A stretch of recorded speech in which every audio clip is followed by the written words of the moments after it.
Login ಆಗಿರೋ ಎಲ್ಲ ವೀಕ್ಷಕರಿಗೂ soulful Sachi YouTube ಚಾನೆಲ್ಗೆ ಸುಸ್ವಾಗತ.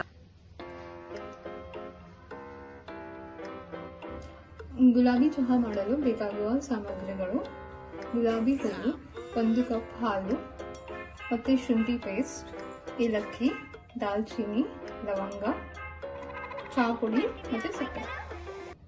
ನಾನು ಗ್ಯಾಸ್ ಸ್ಟೋವ್ನ ಆನ್ ಮಾಡ್ಕೊಳ್ತಾ ಇದ್ದೀನಿ. ಗುಲಾಬಿ ಚಹಾ ಮಾಡಲು ಮೊದಲಿಗೆ 1 ಕಪ್ ನೀರು ಆಡ್ ಮಾಡ್ತಾ ಇದ್ದೀನಿ. 2 ಸ್ಪೂನ್ ಟೀ ಪುಡಿ ಆಡ್ ಮಾಡ್ತಾ ಇದ್ದೀನಿ.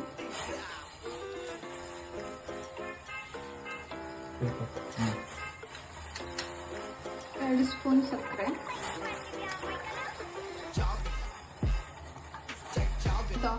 ಶುಂಠಿ ಪೇಸ್ಟ್, 2 ಇಲಾಚಿ.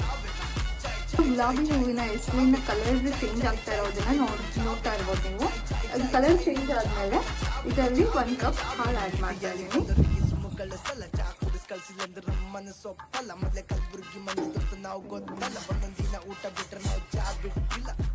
ಇವಾಗ ನೀವು ಚಹಾ ಕುದಿತಾ ಇರೋದನ್ನ ನೋಡ್ತಾ ಇರ್ಬೋದು.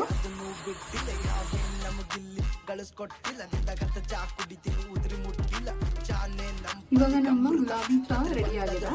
ಹುಡುಕೋತ ನಿಧಿ ಹತ್ತಂಗಿಲ್ಲ ನಮ್ಮ ಚಾ ಕುಡ್ಲಿಕ್ಕ ಚಿಂತಿ ಬಿಡುಕಾಗ ಹಣ ಉದ್ರಿ ಕೊಡ್ಲಿಕ್ಕ ನೀ ಸಣ್ಣ ಪರಿಧಿ ಮನೆ ಕುತ್ತಿ ಹಾಲ್ ಕುಡ್ಡಿ ನಾವು ಚಾ ಕುಡಿತೀವಿ ತಿರುಗಡಿ ಪೆಟ್ರೋಲ್ ಕುಡ್ದು ಕುಡಿಲಿ ನಮ್ ಗಡಿ ಚಾ ಜೊತೆ ಸೈಡಿಗೆ ಹಂಗೆ ದಮ್ ಹೊಡಿ ಚಾ ಬೇಕು ಚಾಯ್ ಚಾಯ್ ಚಾಯ್ ಚಾಯ್